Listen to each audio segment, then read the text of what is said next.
Comencem? Endavant. Bé, bona tarda. Castellà, Sí, anava a dir això, anava a donar la bona tarda en català, pero diros que vamos a hacer la presentación en castellano, porque el libro que ha escrito Enric Parellada, Rius, está escrito en castellano y por lo tanto vamos a hacer la presentación así. Yo soy Pablo Martín, escritor y amigo de Enric Parellada, y estoy muy contento de estar esta tarde aquí con todos vosotros y vosotras para presentar Preocupaciones, que es el segundo libro, la mayoría lo sabréis, de Enric. Un libro de relatos que ahora voy a comentar brevemente y enseguida pasaré a conversar y hacerle preguntas a Enric, que es a quien habéis venido a escuchar y no a mí.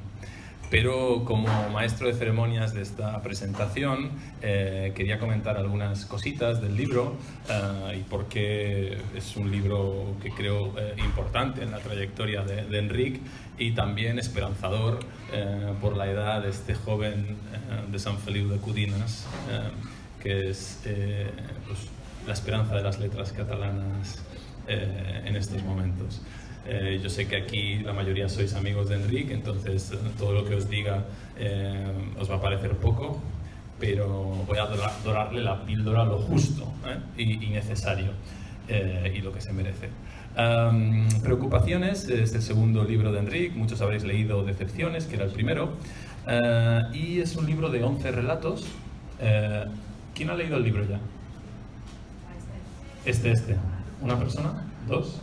Vale, es importante saberlo. 3, 4 y 5. Es importante saberlo porque no es lo mismo presentar un libro sabiendo que la gente se lo ha leído que presentarlo sabiendo que la gente no lo ha leído, ¿no? Entonces, sabiendo que hay mucha gente que no lo ha leído, lo que voy a intentar es que os entre en las ganas de comprarlo y de leerlo.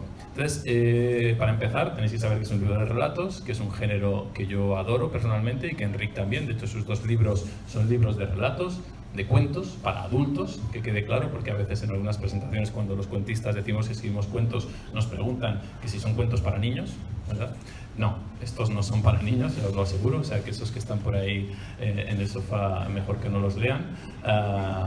Es un libro de cuentos pero que está o gira alrededor de un personaje que tiene diferentes nombres, pero que es un nexo de unión que yo creo que es el propio Enric. Luego hablaremos si hay autobiografía, si hay autoficción, si es todo pura ficción, pero en todo caso hay un personaje que a veces se llama Señoré, a veces se llama Eric, a veces se llama Edgar, a veces se llama Ernesto, a veces no tiene nombre, pero la mayoría de cuentos están girando alrededor de ese personaje y por lo tanto, si bien es un libro de relatos, yo creo que podemos hablar también, como dice Mercedes Abad, que es una escritora a la cual los dos admiramos y que de hecho yo creo que es la persona que nos presentó, si se puede decir así. Mercedes Abad habla de cuentela, que sería un punto medio entre el cuento y la novela, o el libro de cuentos y el libro de novela, y la novela, ¿no? Entonces yo creo que se puede leer este libro independientemente, un cuento tras otro o incluso salteados, pero que leído en su conjunto acaba conformando un mundo muy personal, el mundo de Enric, y yo creo que de sus propias vivencias en Brighton, etcétera, que hacen que este libro no sea solo un libro de cuentos, sino que vaya un poco más allá. No llega a novela y por eso nos quedamos, como dice Mercedes, en cuentela. Yo creo que el libro se podría dividir en 2 partes o incluso en 3. Si alguien lo tiene a mano, ¿alguien lo tiene a mano o no? Sí. Pues si lo abres por el índice, veréis que sorprende los títulos de los cuentos en que la mayoría tienen en el título un solo nombre, generalmente femenino. Excepto en el caso de un relato que se titula Carleto, que me he enterado hace unos minutos que es así como llamas a tu padre, y que seguramente pues todos los personajes son femeninos, menos tu padre, que como se puede ver Supongo. no tiene nada de femenino, excepto los 3 últimos relatos, que ya no son títulos onomásticos, por decirlo así, sino que tienen unos títulos completamente distintos. Y entre esas 2 partes hay como una página en blanco, que luego te preguntaré por ello, una página en blanco en página impar. Si vosotros sabéis un libro, las páginas de la izquierda son siempre las páginas pares y las de la derecha son las impares. Una página en blanco en impar es muy raro y tú la utilizas justo, qué curioso, para separar esas dos partes de relatos con título de mujer y relatos con unos títulos más largos. Qué curioso, además, que es el punto de inflexión entre los relatos de Brighton y los relatos catalanes, ¿no? En fin, yo creo que se podría dividir en dos este libro, e incluso en tres, si el primer relato, que es el que está narrado por la abuela del protagonista, que tiene un título también muy largo, con un punto y coma entre medio, que es una osadía por tu parte, ese formaría como una especie de preámbulo o una parte inicial diferente de las otras dos, ¿no? He dicho osadía y no lo he dicho de un modo azaroso. Creo que Enrique es un escritor muy osado, muy atrevido. Seguramente es fruto de su edad. Para los que no lo sepan, tiene 24 años, que es justo el contrario de lo que tengo yo, 42. Y me sorprende mucho cuando veo en su biografía que nació cuando yo ya escribía. Eso me hace sentir terriblemente viejo, Enrique, lo cual no te perdonaré nunca. Pero esa osadía, no sé si viene de la juventud, espero que no, espero que cuando tengas mi edad sigas siendo igual de osado, igual de atrevido, y ese atrevimiento está en todos los relatos, porque creo que hay un mundo interior en ti que ya explotaste en tu primer libro, pero que ahora desarrollas todavía con mayor atrevimiento, y no solo en los textos, sino en todo aquello que yo soy profesor de literatura, entonces a veces utilizo términos un poco técnicos, los paratextos, es decir, todo aquello que no es el propio texto, es decir, la portada, la contraportada, las solapas, también eres osado. No sé si os habéis fijado en la fotografía de la cubierta, que yo creo que es tu abuela. No lo es. No es tu abuela, ¿no? Pero tiene alas de... A ver, si me dejas así. Sí, yo creo que sí. En el primer libro me decían que me parecía mucho al de la portada. Y no era yo. Y este que sí que soy yo el de la portada no me lo preguntan. ¿Este eres tú? En todo caso, el que sí que es el de la foto de solapa, que también es bastante atrevido para una foto como esta. Con un cigarro en la oreja. Con un cigarro en la oreja, no sé si estás en una boda, sí. Tiene pinta, ¿no?, de foto de boda, pero una foto de boda en la solapa de tu segundo libro es, no sé si una locura, por aquí se habla también del loco Parellada, pero es en todo caso un atrevimiento importante, que está, insisto, a la altura del atrevimiento literario. A mí estas osadías pues me parecen muy bien, pero si no están luego a la altura de lo que hay en el contenido del texto, pues quizá son gratuitas, ¿no? En este caso no. Si leéis el texto también de La solapa, que es la biografía de Enric, que no sé quién habrá escrito, pero no lo voy a preguntar, pero está escrito en forma, y de nuevo me vuelvo a poner técnico, en forma de preterición. ¿Hay alguien sois muy jóvenes, ¿hay alguien que ha hecho la selectividad este año? Yo he estado corrigiendo exámenes de selectividad. Pero no salía la preterición. La preterición es una figura retórica que consiste en negar lo que quieres decir, ¿no? Y es así, esa figura retórica la que utiliza Enric para su biografía de La solapa, y dice, por ejemplo, que no es ensayista, que no es novelista, pero que es cuentista. Yo creo que no es novelista y no es ensayista todavía. Solo faltaría que a tu edad fueses cuentista, novelista y ensayista, entonces ya darías mucha rabia. Creo que en este libro de relatos está el germen de lo que luego seguramente será un gran novelista y quizá también un ensayista, porque creo que hay una reflexión importante sobre el oficio de escribir. Si ya reflexionas sobre la escritura en relatos de ficción, puedo imaginar perfectamente que algún día nos sorprenderás con un ensayo sobre la escritura o el proceso de escritura, sobre el que luego te preguntaré. Pero es que además hay también unos epígrafes muy interesantes, siguiendo con eso que he llamado aquí el paratexto, ¿no? Aparte de una dedicatoria a Marta Marín Roca, curiosamente hay un cuento que se llama Marta, no te voy a preguntar ahora, pero igual si después, si es la misma Marta, no es ella, perfecto. Luego hay un prólogo que firmas y en el que cuentas un poco, creo, la intención de este libro de relatos, un prólogo muy interesante también, que tiene a su vez un epígrafe de Nil Moliné, que es un músico. Casi todos los cuentos tienen epígrafes de músicos, eso también te preguntaré sobre la música. Luego hay una nueva cita de Julio Cortázar, que es un autor al que ambos admiramos y que funciona además como personaje homenajeado en uno de los cuentos. En fin, yo creo que lo mejor que se puede hacer con el libro de Enric, como con los buenos libros, es leerlo. O sea que, no sé si conocéis a Edward Hopper, el pintor, que decía que cuando un cuadro puede ser explicado, no merece la pena ser pintado. Cuando un libro puede ser explicado, no merece la pena ser escrito. Entonces, todo lo que digamos a partir de ahora, tanto Enric como yo, creo que el propio autor también, nunca podrá estar a la altura de lo que podráis encontrar en el libro. Es decir, que las presentaciones tienen esa paradoja, que podemos estar hablando horas y horas sobre un libro y en el fondo lo que hay que hacer es leerlo, ¿no? Y más en un caso como este.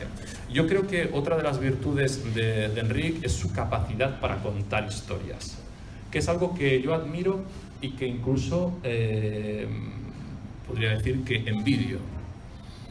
Yo no publiqué mi primer libro hasta los 35 años y en cambio veo aquí que Enric ya lleva 2. Y además tiene una capacidad para contar y para ficcionalizar, creo que sus propias experiencias vitales, que es digna de elogio, porque no todo el mundo es capaz de pasar al papel lo que ha vivido, ¿no? Y creo que Enric tiene esa capacidad y que es una capacidad que no se pierde. Es como montar en bicicleta.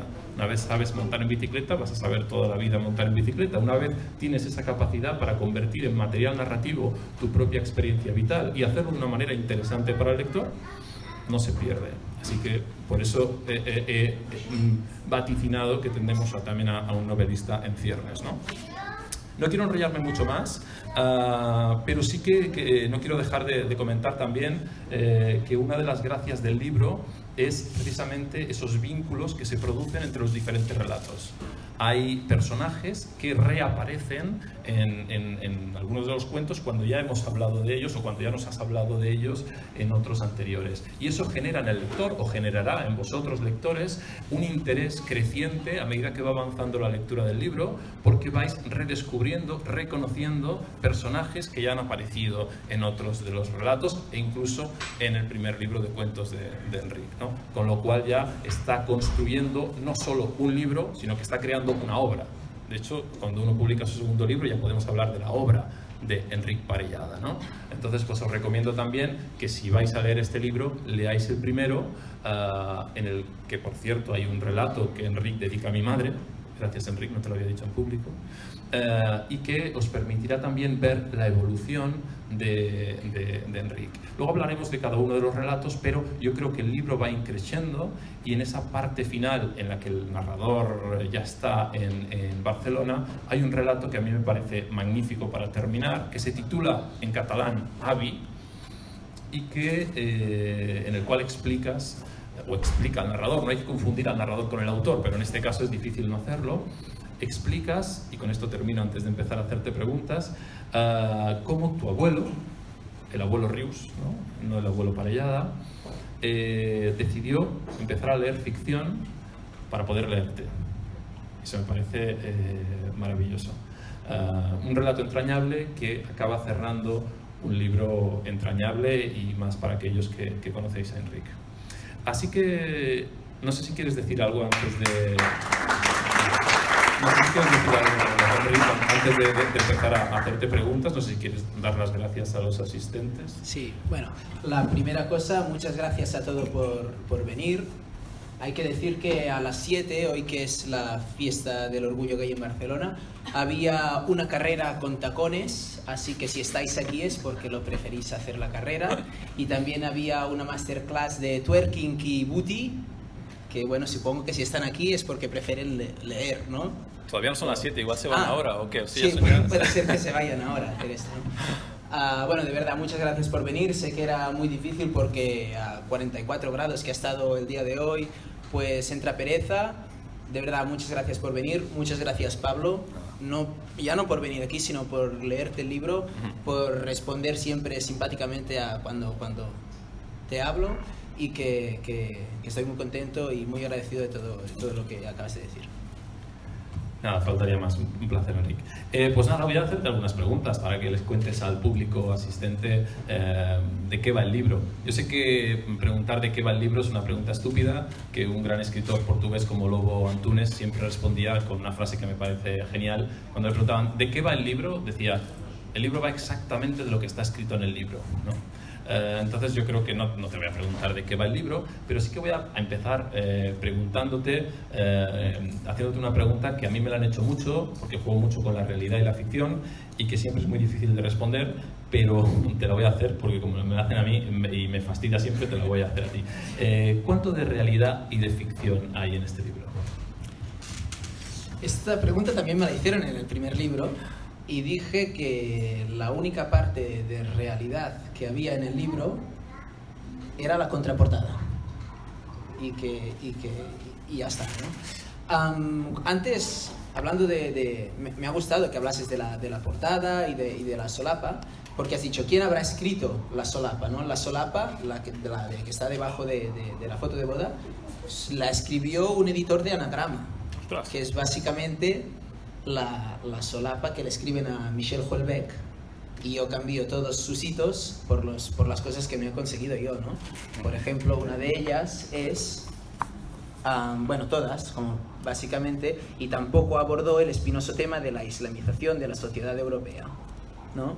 Que es un homenaje a su misión, el libro de Michel Houellebecq, dice: en mayo de 1998 nos recibió el Premio Nacional de las Letras otorgado por el Ministerio de Cultura francés. En 1998 quien ganó ese premio fue Michel Houellebecq, ¿no? Y es básicamente toda la biografía de Houellebecq, pero conmigo. Y diciendo que yo no lo he conseguido.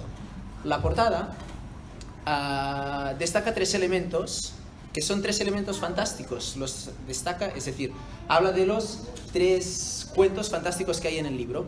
La gran mayoría de los cuentos son realistas, menos los 3. Y decidí precisamente que los elementos que debían aparecer en la portada tenían que ser los elementos de los 3 cuentos fantásticos. Uno de ellos es la abuela, que en el primer cuento, a pesar de que sea un cuento realista, la narradora es una persona que está muerta. Y a partir de allí narra todas las muertes que ha vivido su nieto, ¿no? Por lo tanto, al ser la narradora una persona muerta, ya implica que es esto el hecho fantástico, de manera que tenía que aparecer una abuela en la portada. Entonces, el siguiente cuento fantástico es un cuento que pasa en un cine, ¿no? Y entonces decidí que las sillas o las palomitas que tiene la abuela en las manos tenían que aparecer, ¿no? Para simbolizar el cine. Y otro es un cuento de un personaje que vuela. Entonces, las alas son el símbolo de aquel quien vuela. Por lo tanto, yo pensé que tenía que poner 3 elementos fantásticos en la portada para llamar la atención, ¿no? ¿Cuánto hay de realidad? Realmente, todo nace de algo que he vivido yo, pero al final es completamente inventado. Como decía Charles Bukowski, ya lo dije el año pasado, pero una buena historia tiene que traicionar a la realidad, ¿no? Por lo tanto, hay mucho de realidad, pero si alguna de estas es una buena historia, sobre todo lo que hace es traicionar a la realidad. Sí, de hecho te has adelantado a una pregunta que te quería hacer, que era sobre esos relatos fantásticos, porque efectivamente de los 11 la mayoría son realistas, casi podríamos decir vivenciales, pero hay esos 3 que efectivamente 2 de ellos son de los más cortos, quizá al final podrías leernos alguno de ellos. Tienen esos elementos fantásticos. No sé si sabéis que Enric también, no sé si llamarle discípulo, pero en todo caso fuiste alumno de David Roas, que es un escritor catalán, en castellano, como Enric, que además es uno de los mayores especialistas en literatura fantástica de este país, ¿no? Y yo creo que ahí se ve un poco la influencia de David Roas, ¿no? Entonces te quería preguntar también eso, ¿cuál es tu relación con el género fantástico? Y eso, ¿cómo has hecho para mezclar de manera tan eficiente relato fantástico con relato realista en un libro como este? La primera cosa es que en uno de los ensayos de David Roas, ya no recuerdo cuál, porque tiene muchos, ¿no? Decía que Cristina Fernández Cubas, que es una de las personas que después del franquismo fue de las primeras personas que publicó libro de cuentos, a no ser que fuera la primera. Y hay algún libro de cuentos que es un poco más realista que los demás. Y en ese ensayo de David, ahora desconozco si quizás lo escribió Ana Casas, ¿vale? Pero es que son gente que publica bastante a la par, ¿no? Libros de ensayos y de artículos. Y entonces decía que incluso Cristina Fernández Cubas, en sus libros más realistas, nunca dejaba de lado a lo fantástico. Y entonces yo con este libro pensaba, ostras, ¿cómo lo puedes hacer para ponerle un poco de fantástico aquí, ¿no? El primer cuento, que es un cuento realista, que narra las muertes de un personaje, lo narra una persona que ya está muerta. Cuando yo lo empecé a escribir, ese cuento lo escribía en primera persona y lo escribía el protagonista. Y entonces empecé a escribir sobre mi hermano, un momento en concreto, y me di cuenta de que mientras estaba escribiendo me puse a llorar, cosa que nunca me había pasado en la vida. Y entonces me di cuenta de que yo no quería transmitir esa pena a la gente o esa nostalgia, porque eso no era lo que yo quería transmitir. Entonces borré el relato y pensé, ¿quién puede ser el narrador? Porque yo no quiero hablar de mi hermano ni nada sobre él. Y entonces pensé, ostras, la abuela puede ser la narradora. Y entonces se convirtió eso en un cuento fantástico cuando en teoría no lo tenía que ser. Y después eliminé como personaje a mi hermano de la historia, ¿no? Y sin embargo es un cuento bastante nostálgico y es un cuento bastante triste y que a la gente le puede hacer pensar, ¿no? Lo fantástico es en donde yo mejor me siento, ¿no? Ahora que David Roas ha hecho el congreso sobre lo fantástico, ¿no? Y invita a diferentes profesores de Europa y de Latinoamérica a que vengan a hablar sobre algún tema en concreto sobre la literatura fantástica. Me lo encontré en la lectura de cuentos que se hizo en la Bacanal y me dijo, donde tú te encuentras mejor es en lo fantástico. Y a mí me gusta cuando estás allí, ¿no? Pero es como lo que te decía a ti, a mí me gusta más cuando escribes cuentos que cuando escribes novelas, ¿no? Porque es lo que a él le gusta, el cuento y lo fantástico. Claro. Yo en lo fantástico me siento muy bien, básicamente porque rompe con todo.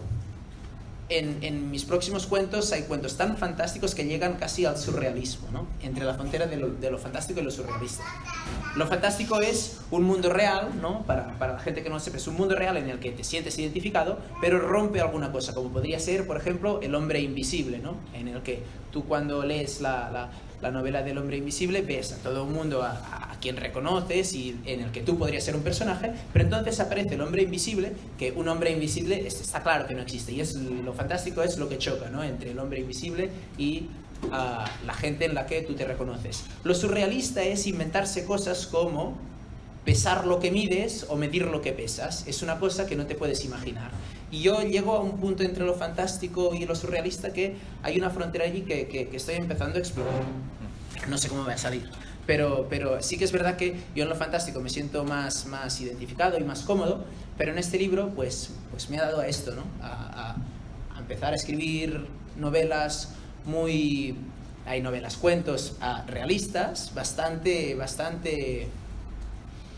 como dices tú, osados, pero realmente con poca ilusión a lo que sería vivir, ¿no? Y gente bastante resignada y gente bastante, pues crítica con la ilusión de las cosas se hacen porque sí y estoy muy contento y ya está, ¿no? Y es bastante crítico a esto. Y por eso creo que en lo fantástico, como choca tanto con la realidad, pues me gusta, ¿no? Es básicamente para romper con el modelo de las cosas son así y ya está. Sí, efectivamente, Enric se nota que es discípulo de Roas porque ha explicado muy bien el fantástico que yo he soltado aquí, a lo mejor un poco imprudentemente, porque efectivamente cuando hablamos de que hay relatos fantásticos en el libro de Enric, no os penséis que estamos hablando de fantasía, de lo que se llama fantasy, de elfos o de lo maravilloso o del Señor de los Anillos, no es nada de eso. Es como él muy bien ha dicho, son relatos que aparentemente son realistas, es decir, que pues hay un hombre que se levanta por la mañana y se produce algo que rompe las reglas de la realidad, como por ejemplo que decide volar y descubre que puede volar, ¿no? O una chica que va al cine y descubre que no hay nadie en el cine, entonces de repente las sillas se van yendo, las butacas del cine se van yendo, ¿no? Entonces es un elemento absolutamente inapropiado para las reglas de la realidad que todos conocemos. Ese es el fantástico que a mí particularmente me interesa, que es el fantástico de Cortázar, que es el fantástico de Borges, y que yo creo que a Enric también, y es el que practica aquí de manera pues muy hábil y certera. Pero hablemos entonces ahora de los otros, de esos relatos en los que aparece generalmente un chico joven, que uno puede pensar que pues tiene la misma edad que tú, que encima vive en Brighton o que está en un contexto inglés, que es escritor, que sale de fiesta y que al final tiene incluso nombres que se parecen sospechosamente al tuyo, ¿no? Incluso a veces solo cambia una letra, Eric en vez de Enric. ¿Qué pretendías con ese juego, que yo creo que podríamos calificar, de nuevo poniéndonos un poco técnicos, pero creo que la palabra es suficientemente entendible, como autoficcional? Es decir, que hay un elemento aparentemente autobiográfico, pero tú, muy también sabiamente, le cambias el nombre para hacer ver que no eres tú, y para precisamente poder desarrollar la parte ficcional de la historia, que como muy bien has explicado, te interesa a ti para darle al cuento un salto de calidad. ¿Cómo te sientes cuando te hablan de autoficción en tus relatos? Es verdad que se critica mucho la autoficción. Creo que es como para el escritor lo fácil, ¿no? Ir a dónde tengo yo los problemas, dónde tengo yo las alegrías, voy a escribir sobre esto, no voy a utilizar la imaginación, sino voy a utilizar los recuerdos. Pero es que yo considero que puedes hacer una mezcla que sea bastante equitativa entre qué es lo que es falso y qué es lo ficticio y qué es lo que al autor le ha pasado de verdad, e incluso así conseguir algo que le llame la atención a quien se pueda leer los cuentos, ¿no? Por ejemplo, tú ves películas de Woody Allen y te das cuenta de que realmente está hablando de él, pero sabes que todas esas cosas no le han pasado. La última película de Woody Allen, Wonder Wheel, sale un niño que está obsesionado en hacer incendios. Y es que esto le pasaba a Woody Allen de pequeño. Y tú esto te das cuenta cuando lees entrevistas de Woody Allen. Pero es que si no, ves sencillamente a un niño que quema cosas, ¿no? O si ves que en las películas de Woody Allen uno de los elementos que más aparece son los parques de atracciones. Uno de ellos el Tibidabo, en Vicky Cristina Barcelona, ¿no? Pero entonces también sale uno de Coney Island y diferentes parques de atracciones, ¿no? A lo largo de sus 40 o 50 películas que tenga. Y te das cuenta de que son elementos que los vas trayendo porque te sientes cómodo allí, porque te das cuenta de que realmente cuando has pensado tu vida, cuando alguna cosa te ha hecho modificar cómo ves las cosas de tu entorno, son en esos espacios y es allí donde te sientes mejor, ¿no?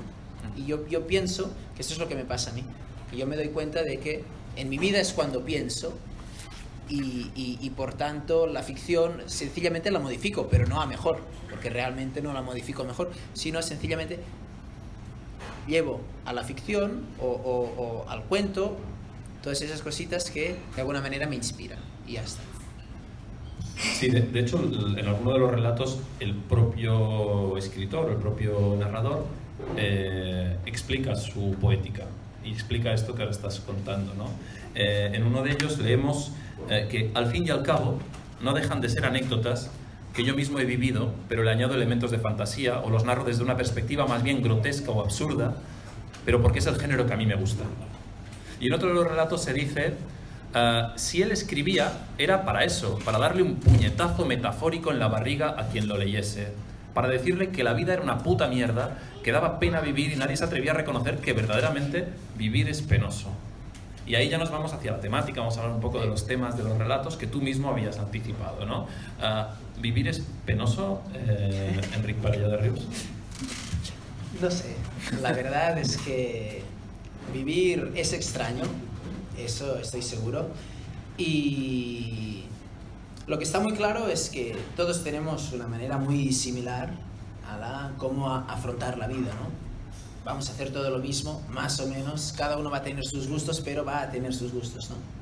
Va a tener su... cómo Cuando alguien ya tiene la carrera o cuando ya ha empezado a trabajar, ya tiene mi edad, dicen, hostia, este ya va encaminado, ¿no? O cuando uno ya empieza y tiene 30 años y ya se quiere casar, uy, este ya lo tiene todo hecho. ¿Cómo que ya lo tiene todo hecho? Es que esto es a mí lo que me duele realmente, ¿no? Esto es la farsa que te han hecho intentar creer desde que eres un niño.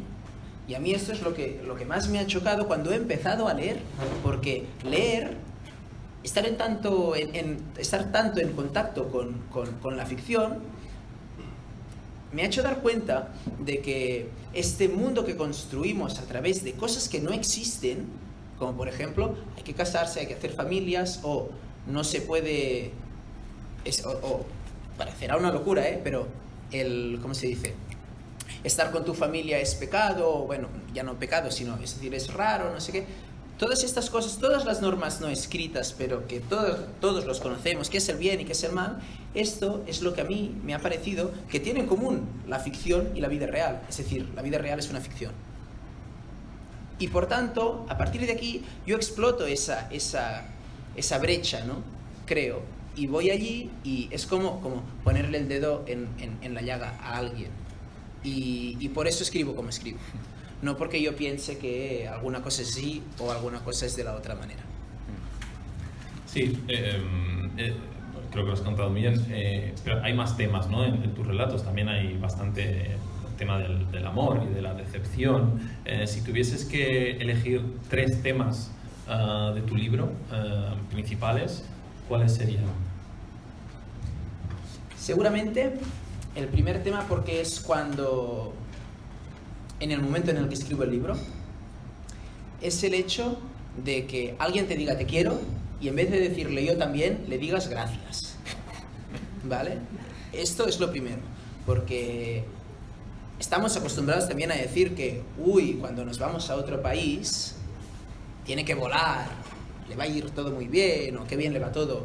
Y lo que pasa realmente, desde que te encuentras completamente solo, empiezas a comprender a los pakistaneses que solo se juntan con pakistaneses en tu país y te das cuenta, ¿no?, de que te dicen, no, es que lo que tienes que hacer es no juntarte con la gente de tu país. Te das cuenta allí que es completamente imposible. Y te das cuenta allí de que cuando tú estabas en España o Cataluña no tenías a ningún amigo inglés o ningún amigo extranjero. Pues por lo tanto, cuando tú te vas a otro país no vas a tener amigos del otro país, vas a tener también amigos extranjeros y entonces debido a esto se crea el racismo, porque piensan, ¿y estos tíos qué hacen? Y es básicamente porque no han emigrado nunca. Entonces, cuando yo digo que uno de los temas es que te digan te quiero y tú le digas gracias en vez de yo también, es básicamente por esto, porque te das cuenta de que, ostras, ahora sí que me siento solo. Esto es uno de los temas. Si me quieres decir 3, pues no sé, no. El segundo la portada y el tercero la contraportada, ya está. Bonitos temas. Pues háblame, ya no de temas, pero sí de elementos que creo que a los que rindes homenaje, como es la música. Lo he comentado al principio, cada uno de los relatos, cada uno de los 11 relatos, excepto uno que está, digamos, encabezado por una cita de una escritora, todos los demás.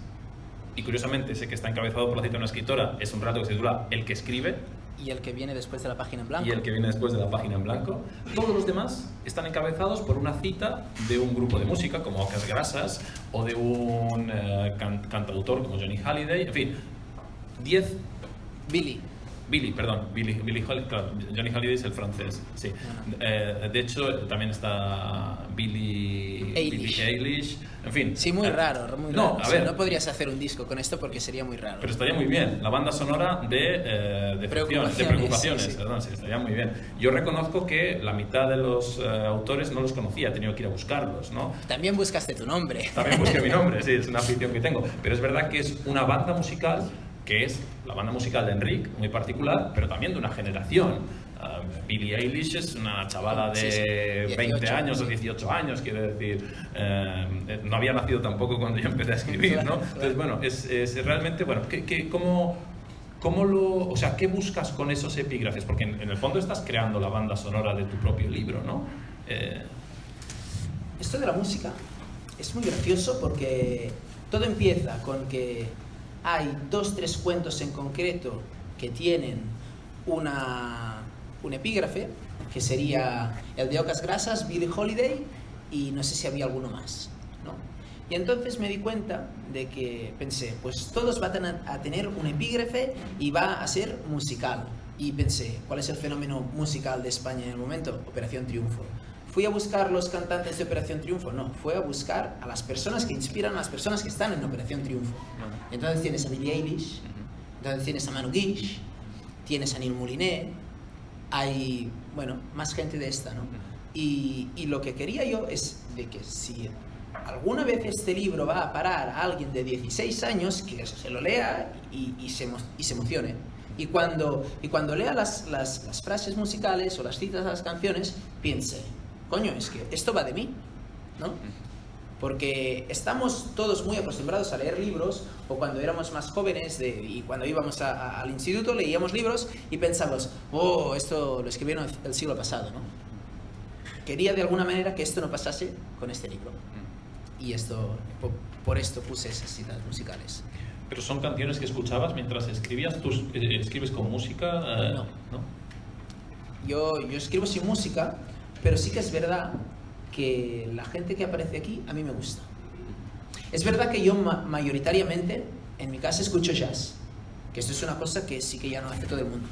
Pero esta música también me gusta, en diferentes contextos, ¿no? Aquí no hay citada una canción de reggaetón, por mucho que si yo salgo, a mí no me molesta que aparezca reggaetón, ¿vale?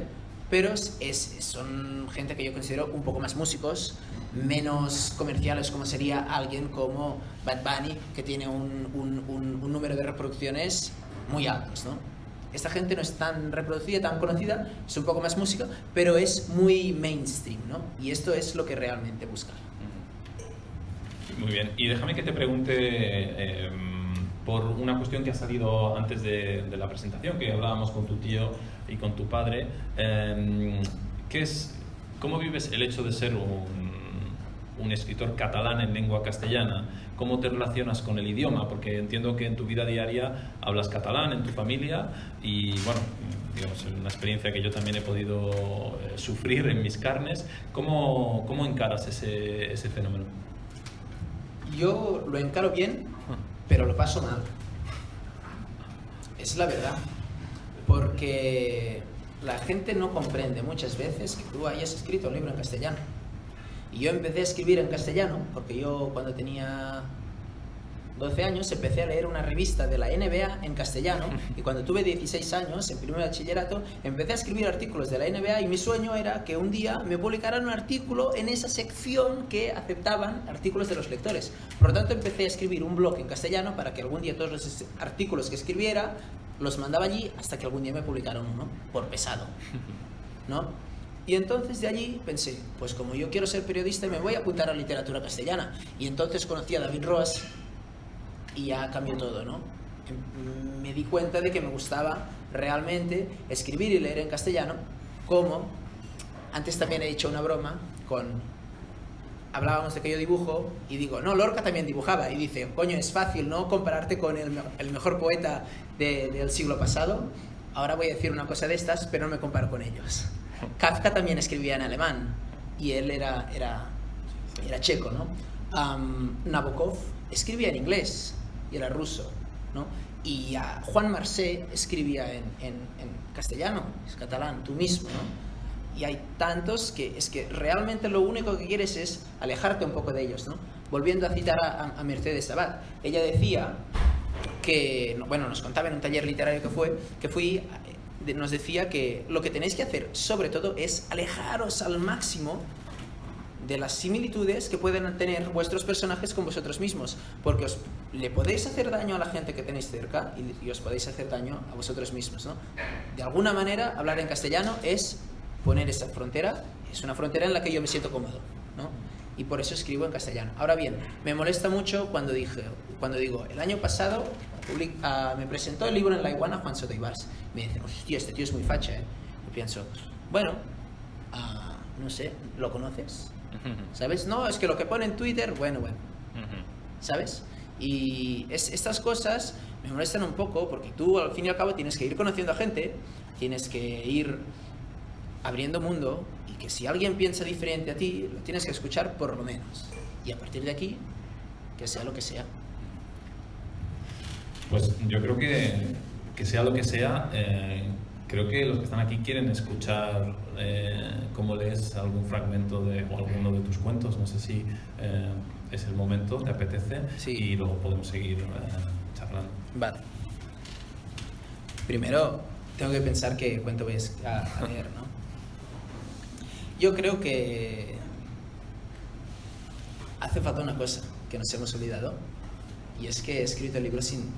Sí, perdón, ¿te puedo preguntar sobre eso antes o después de la lectura? Ahora. Ahora, sí, hay algo que no había comentado y se me ha pasado por la cabeza cuando hablábamos de lo fantástico, de lo realista, es que además, y forma parte de esa osadía de la que hablaba al principio, de Enric, que es que además, no sé si por influencia Tuya. mía, Enric, si no es suficientemente difícil escribir, pues además él se impone unas restricciones, unas constricciones, lo que nosotros llamamos trabas, a la hora de escribir, ¿no? Yo formo parte de un grupo literario fundado en el año 60 en París, uno de cuyos escritores más representativos es Georges Perec, que escribió una novela policíaca sin la letra E, por ejemplo, ¿no? Eso le hizo escribir de manera completamente distinta, como había escrito hasta entonces. Para empezar, le quita 1/3 del vocabulario francés, porque la letra E es la más frecuente en francés. Y bueno, ese tipo de trabas, de constricciones, de restricciones, de obstáculos que parecen que coarten la creatividad, es todo lo contrario. Eso son acicates, son trampolines hacia la imaginación.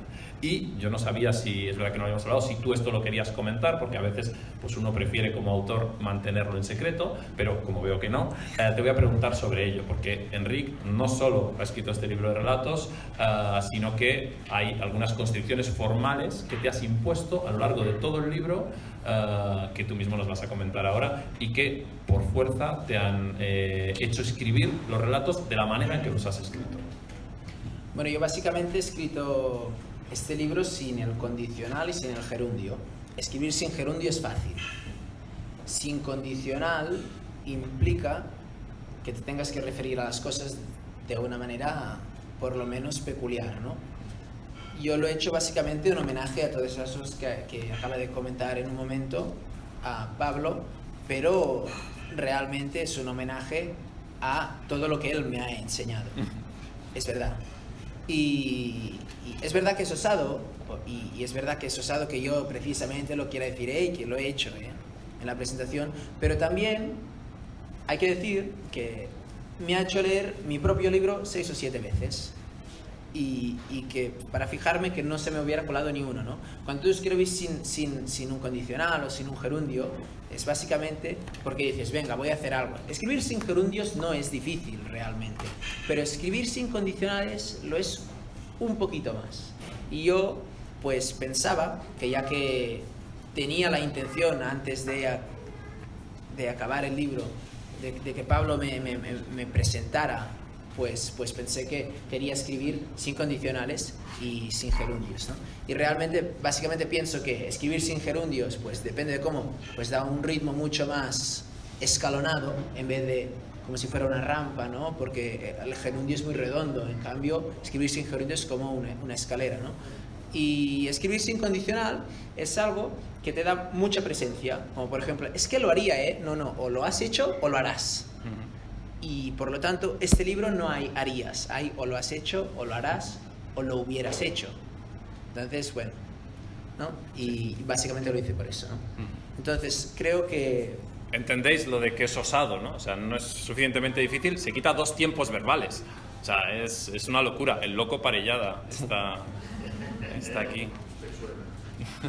Bueno, voy a leer el último cuento del libro, que se titula Abby, y en el que se mencionan precisamente 2 novelas que ha escrito Pablo. Apuntároslas porque realmente son muy buenas. Una es el anarquista que se llamaba como yo. En relación a lo de que yo escribía sin condicional o sin gerundio, él puso en Google Pablo Martín Sánchez, se encontró un anarquista, y a partir de ese anarquista que se encontró de los años que 30, 20, escribió una novela sobre ese tío.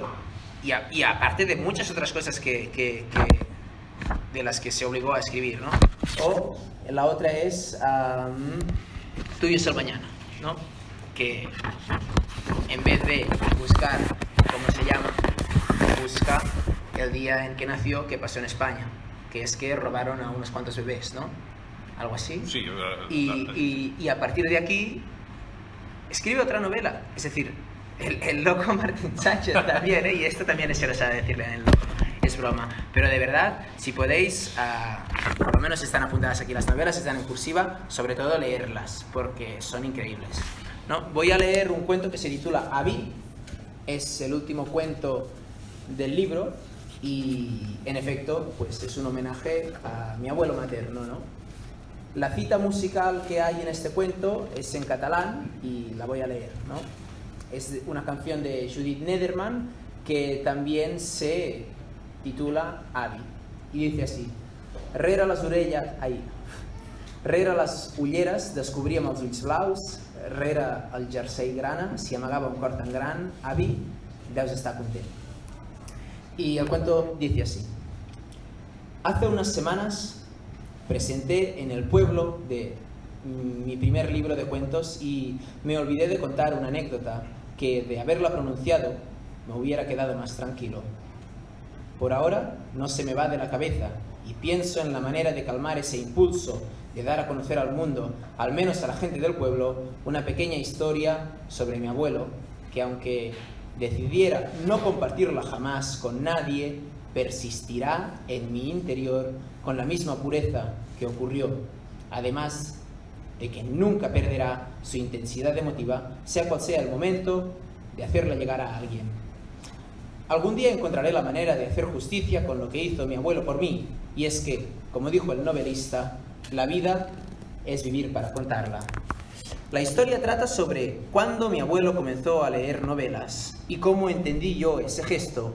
Mi abuelo jamás había leído novelas, ni tan solo libros. Solo leía el periódico comarcal, un par de veces por semana. Desde la muerte de mi abuela, a mis 12 años, mi abuelo vino a vivir a casa de mis padres con nosotros. En ese momento de mi vida, yo me aficioné a leer una revista a la que fui fiel hasta los 20. Entonces, la revista dejó de editarse. A los 17, escribí mis primeros artículos y los publicaba en un blog personal de internet. Fue entonces cuando empecé a leer, aparte de la revista, ciertos libros por decisión propia, por gusto. Sin embargo, por aquel entonces, antes de que yo empezase, nadie leía libros en casa. Años más tarde, sí, mi abuelo. Mi gran sueño desde poco después de que empezara a escribir era ser periodista, y por eso decidí estudiar el grado de literatura en la universidad. Por primera vez en mi vida, a los 18, tuve un contacto serio con ciertos autores y autoras de cuentos y novelas, y me di cuenta de que leer esas cosas me gustaba incluso más que leer la revista. 10 días después de cumplir los 21 años me fui a vivir solo a Inglaterra. Allí estuve 22 meses. Amigos hice bien pocos. Pasaba mis ratos libres encerrado en casa o en alguna cafetería con un libro entre manos, hasta que intenté escribir mis propios cuentos. Relatos cortos, pues ese era el género que más me atraía.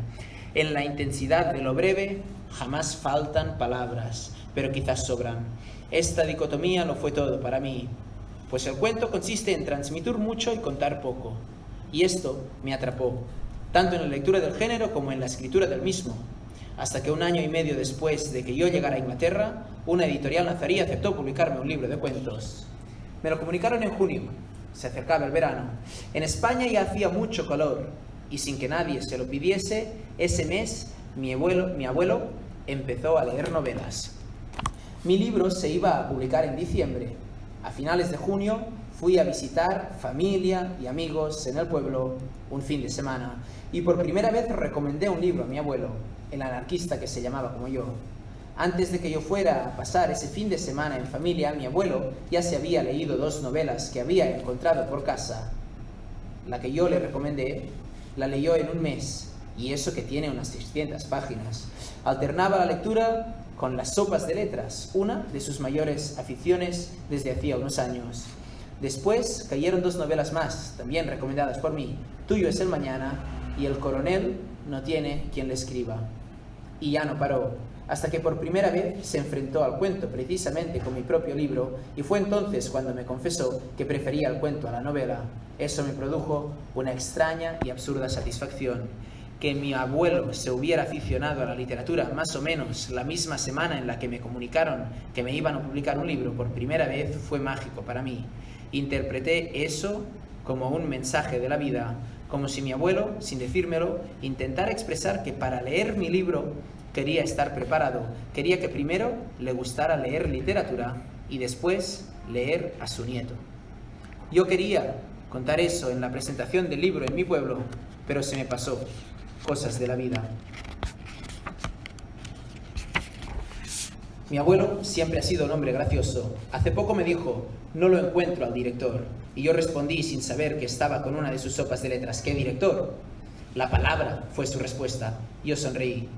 De alguna manera eso despertó mi imaginación y empecé a ver cómo todas las palabras que en su vida había encontrado en las sopas de letras se materializaban, cobraban vida y lo venían a ver. Venían a agradecerle que las hubiera buscado y por supuesto que las hubiera encontrado, porque en una sopa de letras no existen palabras y nadie las subraya, pues más o menos como en la vida. Por eso, que mi abuelo se aficionase a la literatura hizo que me sintiera subrayado, que me sintiera escritor, que me sintiera yo mismo. Mi abuelo supo encontrarme entre la multitud. Él nunca le ha llevado flores a mi abuela en el cementerio, siempre ha dicho que no vale la pena, que las cosas hay que hacerlas en vida, y en esto no puede tener más razón. Por eso me molestó el olvido de explicar su anécdota en la presentación de mi libro. Él allí presente, sentado al lado de mi madre y de la futura mujer de mi hermano. Contar esa historia en público hubiera sido tan bonito como las veces que él le regaló un ramo de flores a su señora en vida. Pero me olvidé. Tendré que hacer algo pronto al respecto.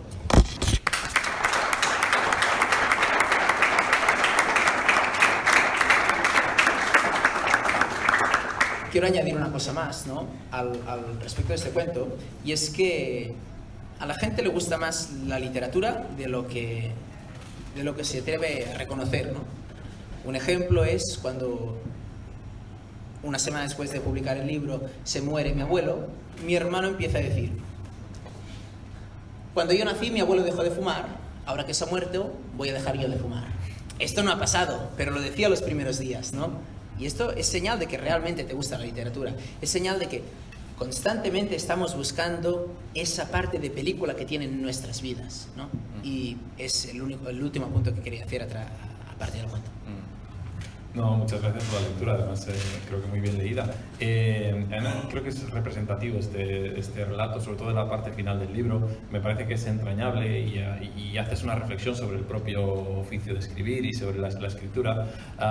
Y además es algo que está también muy lleno en el libro, que haces referencias muchas veces relativamente ocultas a otros autores, ¿no? Por ejemplo, aquí has dicho que la vida es vivir para contarla, como dijo el novelista. Muy sabiamente te callas, pero luego hablas del coronel no tiene quien le escriba, ¿no? Entonces estás ahí mencionando a Gabriel García Márquez, ¿no? El premio Nobel colombiano, que escribió sus memorias tituladas así, ¿no? Vivir para contarla. Yo creo que ese podría ser también un poco el lema de hasta ahora tu producción literaria, ¿no? Un poco irte a Brighton, vivir para luego contar la vida, ¿no? Y dices una frase en este relato que me despierta muchos ecos, que es, en una sopa de letras no hay palabras si nadie las subraya. Me parece que fue Maurice Blanchot, un escritor francés, que dijo que un libro que no se abre es un libro que no existe. Tiene un libro que no se lee, es un libro que no existe. Igual que una sopa de letras sin palabras subrayadas es una sopa de letras en la que no hay palabras. Creo que por mi parte no me queda más que animaros a abrir el libro de Enric Parellada y leerlo para darle vida, porque será la única manera de que esas palabras que están escondidas en esta sopa de letras puedan tener una nueva existencia.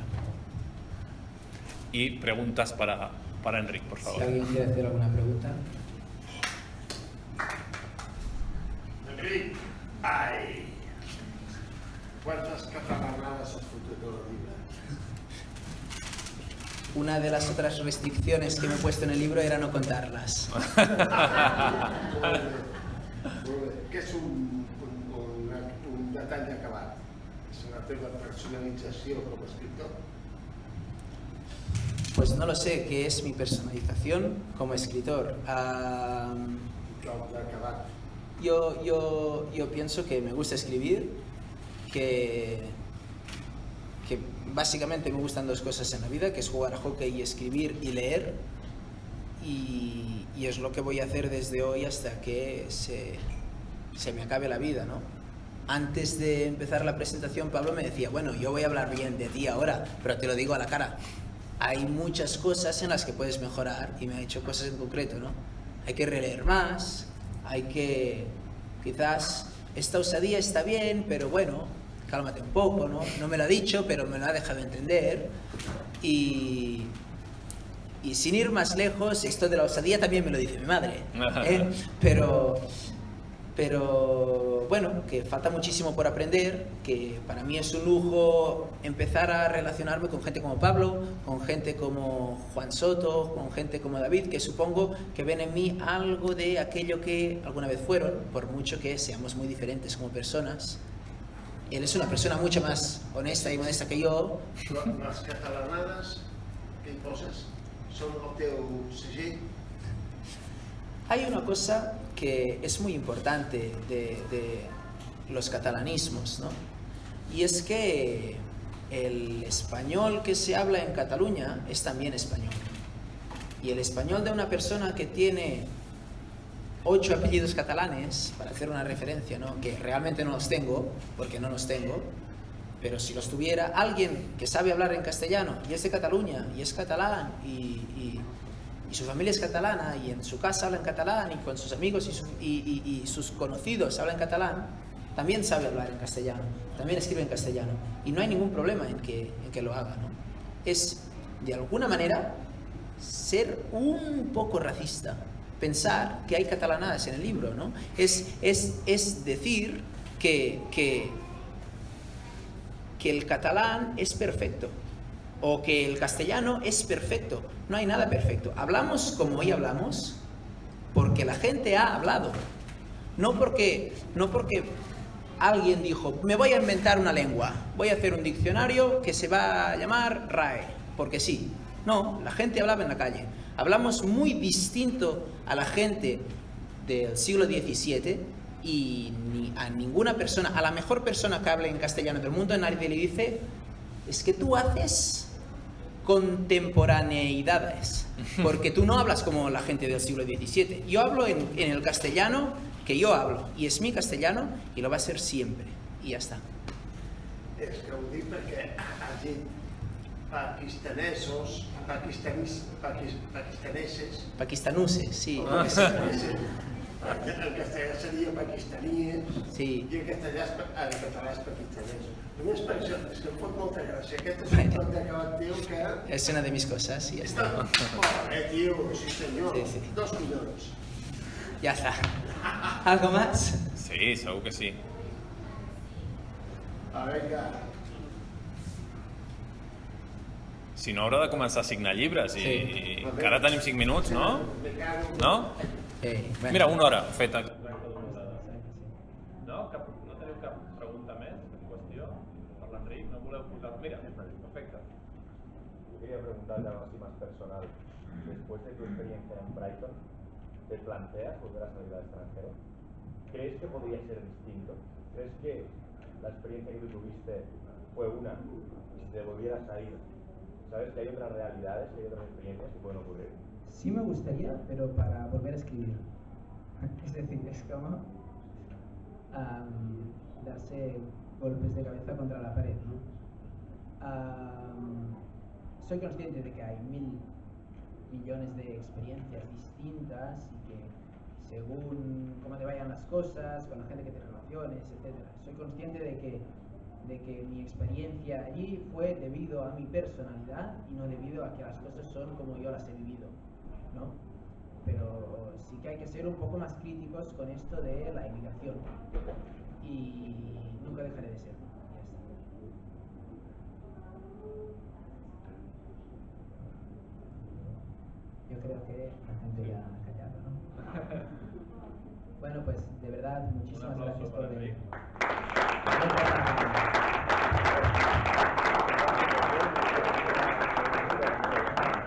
Bueno, ahora mi tío vende libros a 12 euros y por ser vosotros a 12 euros. Gracias.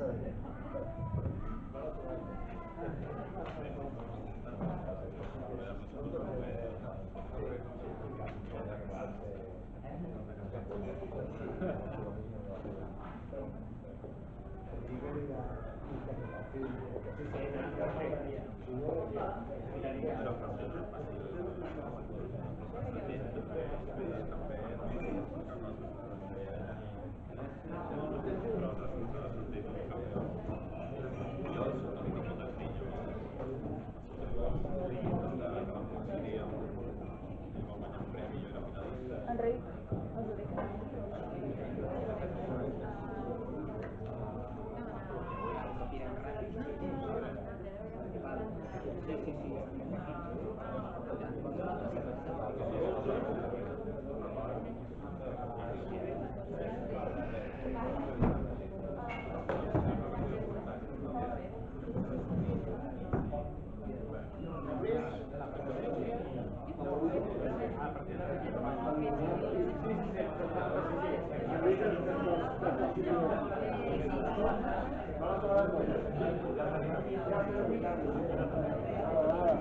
Barato, barato, barato.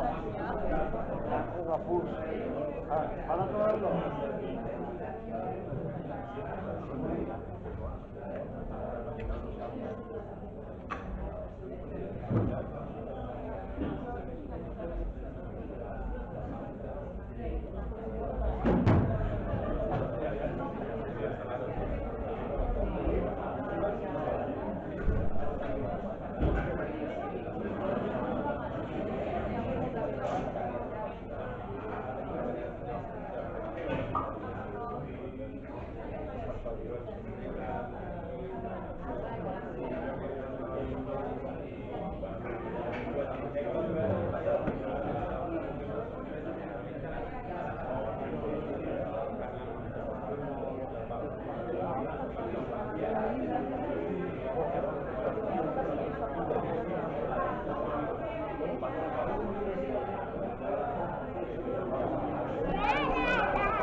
Sí, está grabando.